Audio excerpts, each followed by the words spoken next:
Problem number 4 gives us a large population of randomly mating mice, and it tells us that 35% of the population is white mice, and it is represented by the genotype AA, which is lowercase, which equals homozygous recessive.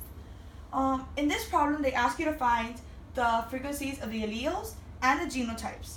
So when we carry out this problem, first we need to identify what it is that they give us. So they give us that what Q squared is, which Q squared is the frequency for the genotype recessive, which is 0.35.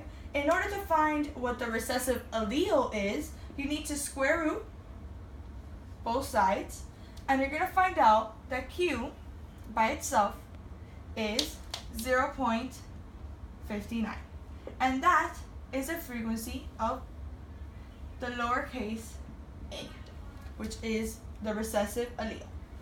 Now, in order to find out what the frequency for the uppercase A is, which is the dominant allele, you need to plug it into the Hardy-Weinberg principle formula that they give you.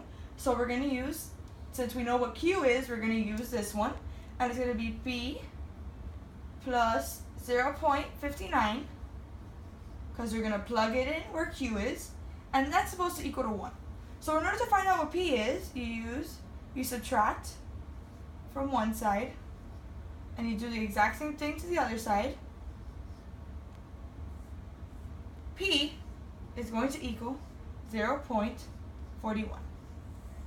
This and this are the frequencies for the alleles. This is for the dominant, and this is for the recessive. Now, moving on to the other side, we're asking for genotype frequencies. This is where we're going to come back to where it gives you the Q squared and the 0.35, and we're going to use this formula. Okay, so we know that here the Q squared, which is a homozygous recessive, is 0.35, which is a probability of 35%. So for the genotype lowercase aa, it's 0.35 because it's given in the question. Now in order to find for the genotype capital A for both, which is a homozygous dominant, you need to use P squared.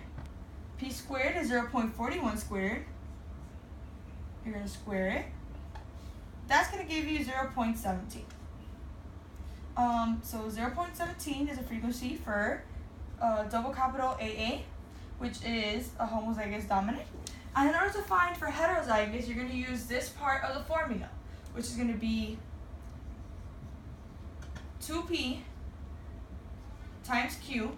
So you're going to plug in, so it's going to be 2 times 0.41 times 0.59. That is going to equal 0.48.